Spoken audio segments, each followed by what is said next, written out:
तो भगवान शिव ने दिया वशीकरण तंत्र का ज्ञान। मतलब कि किस तरह से आप व्यक्ति को वश में कर सकते हो। तो आप मुंह में मसाला भर के मंत्र पढ़ रहे हो, कितनी गलत बात है। अगर आप किसी बड़े आदमी से मिलने जाते हो, आपकी मीटिंग सेट कर दी जाए, आप क्या मुंह में मसाला भर के जाएंगे? और यहाँ अगर ब्रह्मांड के नायक हैं तो आप मुंह में मसाला भर के पाठ कर रहे हो, पूजा कर रहे हो, मंत्र कर रहे हो। दक्षिण तरफ के मुख से तंत्र ज्ञान दिया तो ये मारण और उच्चाटन के बारे में दिया। मतलब किसी भी शत्रु का किस तरह से नाश करना है। जो बड़े बड़े अनुष्ठान होते हैं जो आपको बड़ी बड़ी मनोकामनाएं सिद्ध करके दे सकते हैं, इसके बारे में जानने वाले लोग धीरे धीरे कम होते चले जाएंगे कलयुग में। कि भगवान शिव भांग खाते हैं तो हम भी भांग खाएं, हम भी नशा करें। तो पहली चीज, हर हर महादेव। दोस्तों, आप देख पा रहे होंगे कि यहाँ पे बोर्ड में क्या लिखा है, शिव पंचमुख एंड तांत्रिक विजडम। देखिए, इस संसार में भगवान शिव को पूजने वाले बहुत लोग हैं, लेकिन भगवान शिव को समझने वाले बहुत कम। और जब भगवान शिव को पाने की बात हो ना, तो सिर्फ पूजने से काम नहीं चलता। पूजने में तो वो आपको वो सब कुछ दे देंगे जो आपको चाहिए, लेकिन अगर भगवान शिव चाहिए तो आपको भगवान शिव को समझना होगा। और आज इस वीडियो में हम आपको बताएंगे कि आखिर तंत्र का भगवान शिव से क्या रिलेशन है, और भगवान शिव ने इस कलयुग के लिए तंत्रा की क्या इंपॉर्टेंस बताई है। और हम और बहुत इजी वे में ये भी समझेंगे कि आखिर भगवान शिव के ये जो 5 मुख हैं ये क्या दर्शाते हैं, इनकी क्या इंपॉर्टेंस है, और इनके माध्यम से हम अपनी लाइफ में किस तरह से हर प्रॉब्लम से बाहर आ सकते हैं। तो चलिए एक एक करके इन चीज़ों को समझने की कोशिश करते हैं और जानते हैं कि भगवान शिव के 5 मुख है क्या और तंत्रा का क्या रिलेशन है। तो जब हम आगे बढ़ेंगे तो एक सवाल उठता है कि तंत्रा है क्या, ये वैदिक है या फिर आगम। अब अगर बात की जाए वैदिक और आगम की, तो सबसे पहले आपको बता दें कि जो वैदिक शब्द है, बहुत से लोग वैदिक शब्द के बारे में तो जानते होंगे, लेकिन आगम के बारे में बहुत से लोग नहीं जानते होंगे। तो अगर थोड़ा सा मैं अगर वैदिक चीज़ों को एक्सप्लेन करूँ तो वैदिक चीज़ें वो हैं जो हमारे वेदों में मंत्र दिए गए हैं, जिन चीज़ों का रेफरेंस हम वेदों से ले सकते हैं।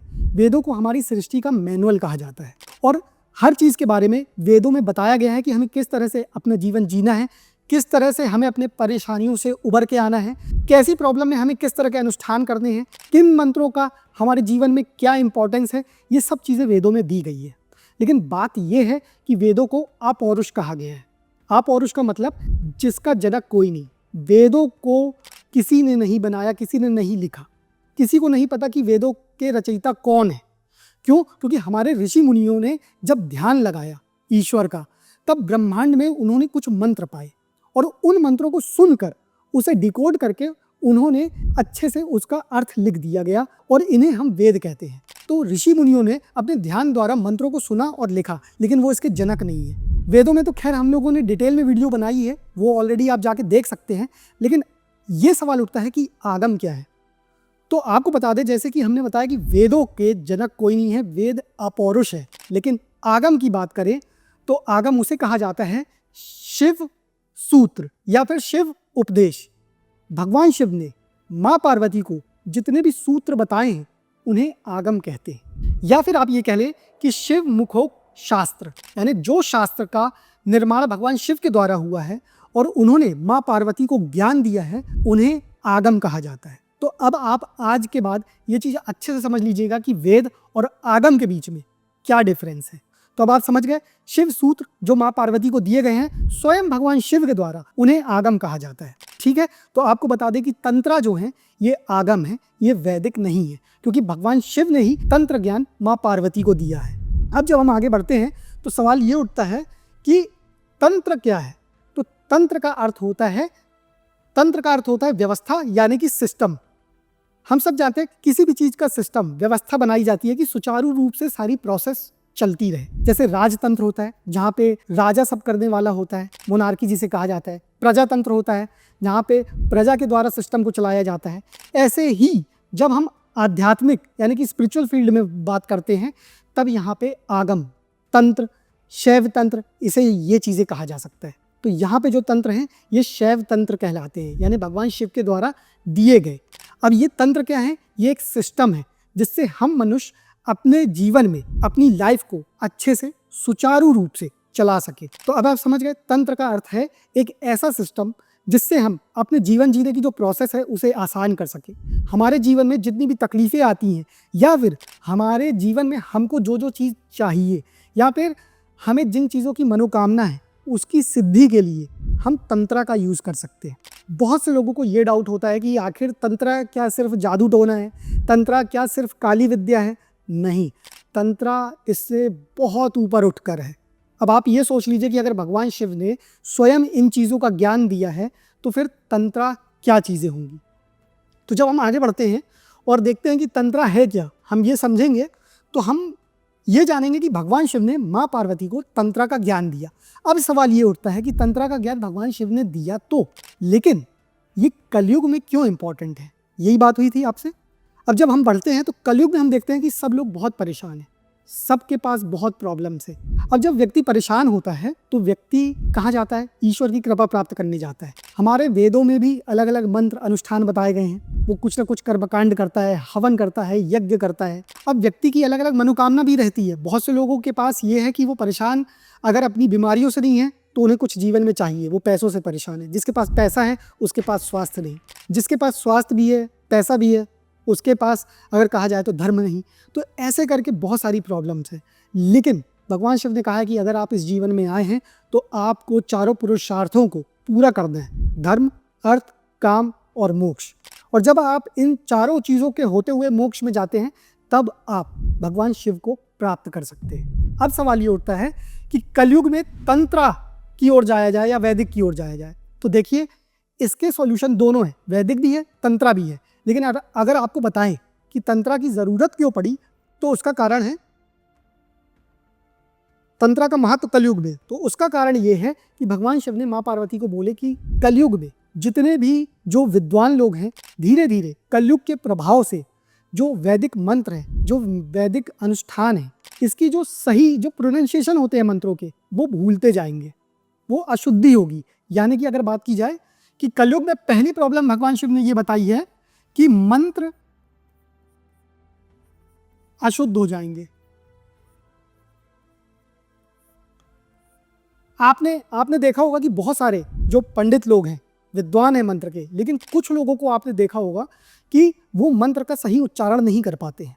और जब आप वैदिक मंत्रों का, जो वेदों में मंत्र दिए हैं, अगर आप किसी चीज़ का अनुष्ठान कर रहे हैं मनोकामना के लिए या किसी के स्वस्थ होने के लिए, अगर सही वैदिक उच्चारण नहीं होगा तो फल प्राप्त नहीं होते। और ऐसे में व्यक्ति का धर्म के ऊपर से विश्वास उठता है। लेकिन यहाँ पे व्यक्ति ये नहीं जान पाता कि जो मतलब कहना चाहिए कि दिक्कत है, जो त्रुटि है, जो गलती है, वो हमसे खुद से हो रही है।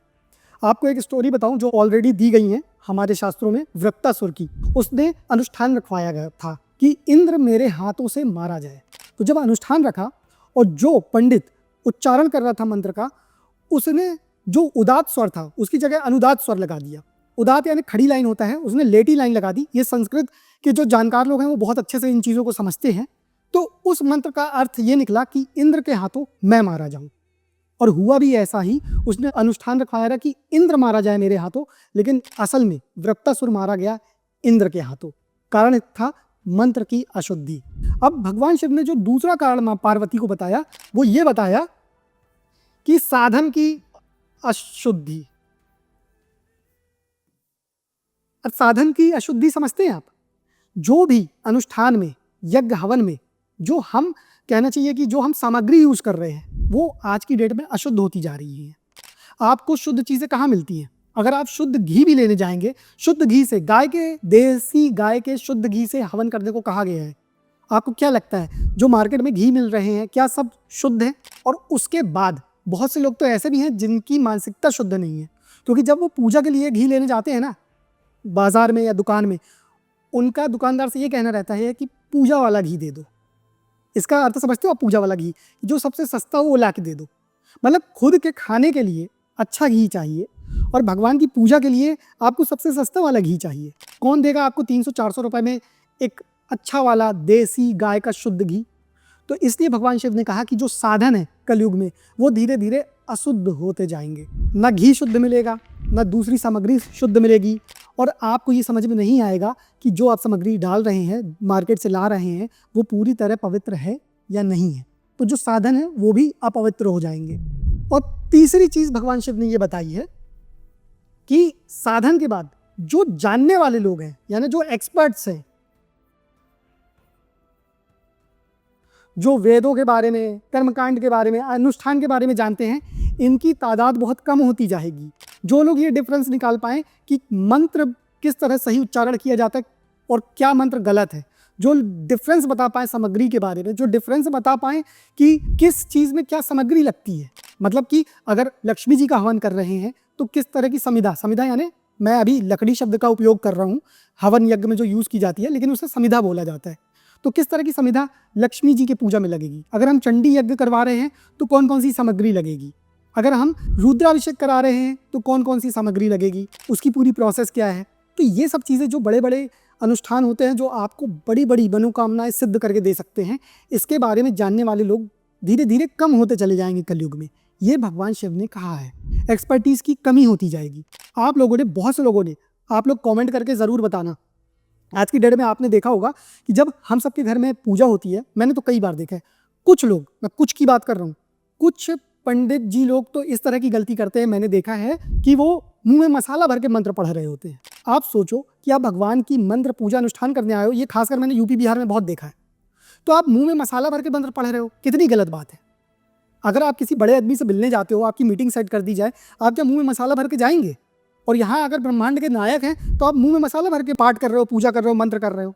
दूसरी चीज़, फ़ोन, मैं सबसे यही मतलब रिक्वेस्ट करता हूँ, आप अपने घर में किसी भी पंडित जी को पूजा के लिए बुलाएं तो उनसे निवेदन करें कि प्लीज़ अपना फ़ोन साइलेंट मोड में रख दें या फिर स्विच ऑफ कर लें, और बहुत ज़रूरी है तो साइलेंट मोड में किसी को मतलब पकड़ा दें कि अगर कुछ इमरजेंसी हो तो वो बता दें।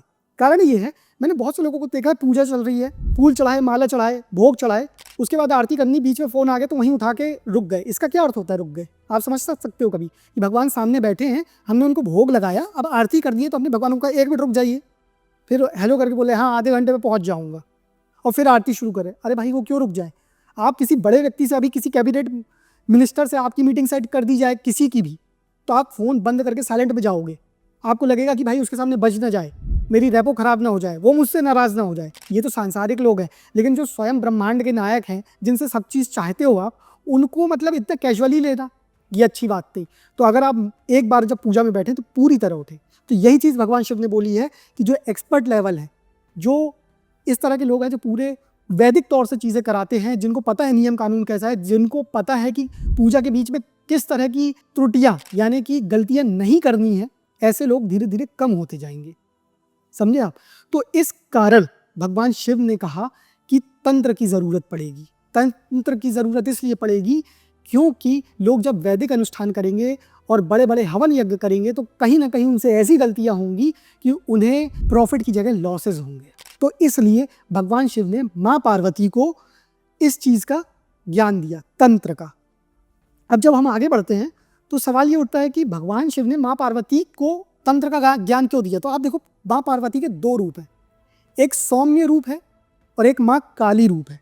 और शिव इस ब्रह्मांड के पिता हैं, और जो माँ हैं वो इस ब्रह्मांड की माता है, आदि शक्ति है। वही पूरा पालन पोषण सब कुछ शक्ति से चलता है। आपने देखा होगा, अगर वास्तु में भी हम लोग चीज़ें देखते हैं, एनालिसिस करते हैं ना, तो वहाँ पे देखते हैं शक्ति, एनर्जी अलाइन होना ज़रूरी है प्रकृति से, क्योंकि हर जगह वास्तु दोष ऐसे ही पाया जाता है जहाँ पे एनर्जी को डिसबैलेंस किया जाता है। सब कुछ एनर्जी है, जब तक हमारे आपके अंदर एनर्जी है, हम आप लोग जीवित हैं। तो जिस तरह एक सांसारिक तौर से माता अपने बच्चे का पालन पोषण करती है जब, तो वो सौम्य रूप में रहती है, माँ पार्वती रूप में रहती है। लेकिन जब माता अपने बच्चों को बुराइयों से बचाती है, बच्चों के लिए लड़ती है बुराइयों से, तब वो काली रूप में रहती है। तो ऐसे ही माँ काली और जो माँ आदि शक्ति है, वो इस पूरे ब्रह्मांड की माता हैं और वो इस ब्रह्मांड का पालन पोषण करती हैं शिव के साथ मिलकर, क्योंकि शिव शक्ति एक ही है, अर्धनारीश्वर रूप आपने देखा होगा। तो इसलिए भगवान शिव ने माँ शक्ति को तंत्र का ज्ञान दिया, वो भी 5 मुख धारण करके। अब सवाल उठता है कि ये 5 मुखों का क्या रहस्य है, क्या मिस्ट्री है ये 5 मुख की, और आखिर तंत्र का ऐसा क्या ज्ञान दिया भगवान शिव ने। तो जब हम इन चीज़ों पे आगे बढ़ेंगे तो हम देखेंगे कि भगवान शिव के 5 मुख हैं। एक उत्तर की तरफ है, एक दक्षिण की तरफ है, एक पूर्व की तरफ है और एक पश्चिम की तरफ है। और माँ पार्वती एक एक करके सभी 4 मुखों से भगवान शिव से तंत्र ज्ञान ग्रहण की। और भगवान शिव का जो 5वां मुख है वो ऊपर आकाश की ओर है, वो दर्शाता है एब्सोल्यूट स्टेट, यानी कि प्योर कॉन्शियसनेस। जब आप धर्म, अर्थ, काम, मोक्ष सब कुछ प्राप्त कर लेते हो तो आप भगवान शिव, जो एक मतलब कहना चाहिए एब्सोल्यूट स्टेट है, भगवान शिव को प्राप्त हो जाते हो। शिव मतलब कल्याण, एक बिल्कुल प्योर कॉन्शियसनेस, ठीक है। तो जब हम ये देखेंगे कि अब माँ पार्वती ने ये तंत्र ज्ञान जो ग्रहण किया तो ये किस तरह के हैं, किस टाइप के हैं और कलयुग में किस तरह ये काम आते हैं। अब मैं आपको बताता हूँ कि एक एक करके माँ पार्वती ने ज्ञान तंत्र का कैसे ग्रहण किया। तो जब माता पार्वती भगवान शिव के पूर्व तरफ के मुख के सामने बैठती हैं तो भगवान शिव उन्हें जो तंत्र ज्ञान देते हैं वो कहलाता है साधन तंत्र। नंबर फर्स्ट,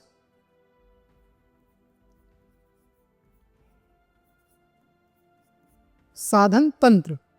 साधन तंत्र मतलब सिद्धांत तंत्र, मतलब कि प्रिंसिपल्स ऑफ तंत्र। मतलब इस तरह के तंत्र में भगवान शिव ने सब वो चीज़ों के बारे में बताया है कि किस तरह व्यक्ति तंत्र के माध्यम से मोक्ष को प्राप्त कर सकता है। यहाँ पे भगवान शिव ने बताया है कि किस तरह से व्यक्ति का शरीर काम करता है, चक्र क्या है, बिंदु क्या है, एनर्जीज क्या है, चक्रास और नाड़ी किस तरह काम करती हैं। ये सब चीज़ें भगवान शिव ने साधन तंत्र में बताया है। तो यहाँ से व्यक्ति साधन तंत्र का इस्तेमाल करके मोक्ष को प्राप्त कर सकता है। अब जब माँ पार्वती भगवान शिव के नॉर्थ तरफ के यानी कि उत्तर तरफ के मुख के तरफ बैठती हैं तो भगवान शिव उन्हें देते हैं मोहिनी तंत्र का ज्ञान, वशीकरण तंत्र का ज्ञान। तो सेकंड हुआ वशीकरण।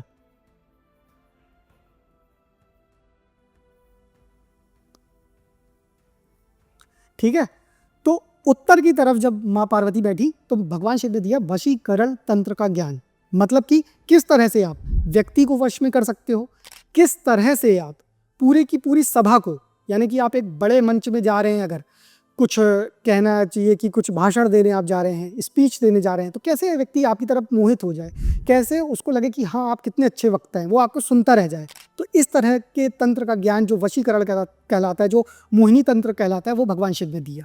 अब सवाल उठता है कि क्या हम सिर्फ यही देखें कि किस तरह से सभा को वश में कर लिया जाए इन तंत्र में, जो यानी जो यहाँ पे मंत्र बताए गए हैं तंत्र में, तो क्या सभा को वश में किया जाए सिर्फ, या फिर किसी व्यक्ति विशेष को वश में कर लिया जाए? तो नहीं, मैंने पहले भी बताया था कि तंत्र इतनी छोटी चीज़ बस नहीं है।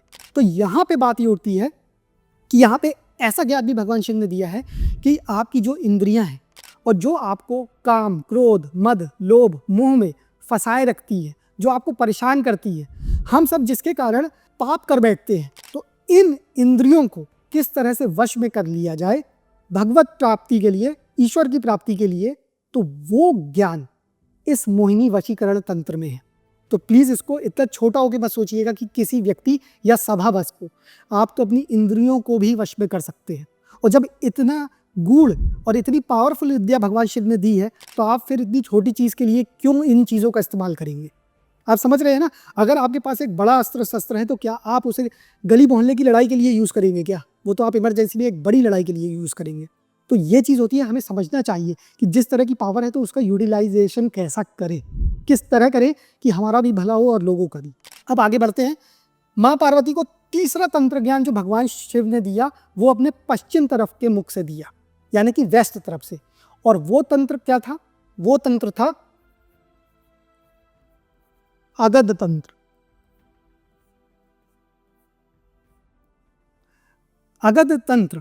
अगध तंत्र वो है जिसमें बताया गया है, कहना चाहिए कि आयुर्वेद के बारे में, किस तरह से एक प्रकार से विष को अमृत बना दिया जाए, इस बारे में बताया गया है। उसमें प्रोसेस बताई गई है, जड़ी बूटियों के बारे में, रसायन, आपने रसायन बटी आयुर्वेद में सुनी होगी, किस तरह से रस बनाया जाए। क्योंकि ये बोला गया है ना कि विष प्राण हरम युक्ति युक्त रसायनम, मतलब कि जो विष आपके प्राण हर सकता है, आपको मृत्यु दे सकता है, अगर प्रॉपर युक्ति मतलब स्ट्रेटजी के साथ अगर उसकी सही प्रोसेस की जाए तो वही आपको जीवन भी दे सकता है। अब इसका एग्जांपल मैं आपको बताता हूँ। आज की डेट में जैसे कैंसर में कीमो यूज़ होता है, तो कीमो बनाया जाता है सांप के जहर से, ठीक है, लेकिन उसे एक अच्छी स्ट्रेटजी के साथ, प्रोसेस के साथ जब उससे मेडिसिन बनाई जाती है तो वो काम आती है कैंसर पेशेंट्स के लिए। इसी तरह बहुत सारी चीज़ें होती है, रसायन बटी होती है जो वैद्य लोग बनाते हैं, बहुत सारी चीज़ें ऐसी होती हैं जो विष यानी कि विषैले पदार्थों से बनाई जाती है, लेकिन वो अमृत का काम करती है। और ये इन चीज़ों के बारे में जानकारी अगध तंत्र में दी है। अब मैं आपको बहुत अच्छी चीज़ याद आई, एक चीज़ और बताता हूँ। भगवान शिव को वैद्यनाथ कहा जाता है। 12 ज्योतिर्लिंग में से एक ज्योतिर्लिंग वैद्यनाथ है। तो जितने भी वैद्य हैं इस दुनिया में, संसार में, उनके नाथ यानी वैद्यनाथ, जिन्हें हर चीज़ के बारे में पता है, जिन्हें ये भी पता है कि विष को अमृत कैसे बना दिया जाए, तो इसीलिए उन्होंने विष को अमृत बनाने की जो प्रोसेस दी, ये अगध तंत्र में दी है। और आप लोगों को एक मिथ और दूर करता हूँ। बहुत से लोगों का ये रहता है कि भगवान शिव भांग खाते हैं तो हम भी भांग खाएं, हम भी नशा करें। तो पहली चीज़, भगवान शिव नशा नहीं करते।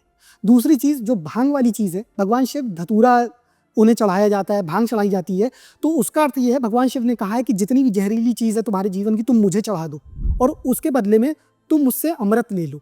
यही तो है वैद्यनाथ। अभी मैं आपको अगध तंत्र के बारे में यही तो बता रहा हूँ।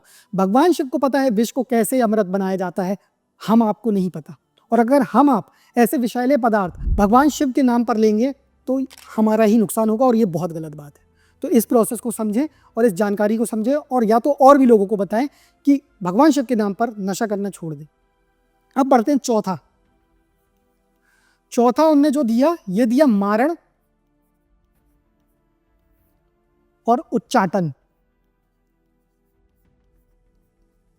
तो मां पार्वती को जब भगवान शिव ने दक्षिण तरफ के मुख से तंत्र ज्ञान दिया तो ये मारण और उच्चाटन के बारे में दिया। मतलब किसी भी शत्रु का किस तरह से नाश करना है, किस तरह से कोई शत्रु तुम्हें हानि पहुंचाना चाह रहा है, या फिर किस तरह से उसका उच्चाटन करना। उच्चाटन ये होता है कि कोई भी व्यक्ति का उसके कार्य से मन हटा देना, फिर उसके घर में मतलब लड़ाई झगड़े होने लगते, ये सब। अब बात ये उठती है कि भगवान शिव ने ये क्यों दिया, क्या ऐसा कराना है क्या? बिल्कुल भी नहीं।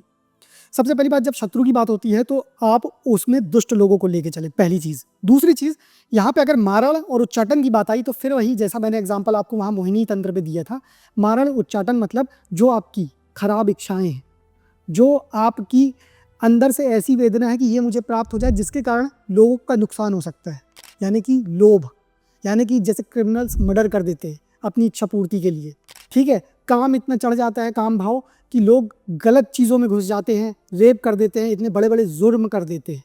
तो ये सब चीज़ें जो हैं, ऐसी जो पाप वृत्तियाँ हैं, इनको किस तरह मारा जाए, किस तरह उच्चाटन, अपनी चीज़ों को किस तरह गलत चीज़ों से उच्चाटित कर दिया जाए और अच्छी चीज़ों में लगा दिया जाए, इस तरह से भी इनका इस्तेमाल हो सकता है। तो ये है तंत्र ज्ञान का रहस्य, जो माँ पार्वती को भगवान शिव ने अपने अलग अलग मुख, जो उनके अलग अलग मुख हैं अलग अलग डायरेक्शन में, उसके माध्यम से दिया। अब सवाल उठता है कि भगवान शिव के जो 5 मुख हैं, क्या ये किसी चीज़ को दर्शाते भी हैं? तो हाँ, ये बिल्कुल दर्शाते हैं। जैसा कि ऑलरेडी मैंने कई बार आपको वास्तु के वीडियो में भी बताया होगा कि पंच तत्वों से पूरी धरती चल रही है और पंच तत्वों के बिना कुछ भी नहीं है।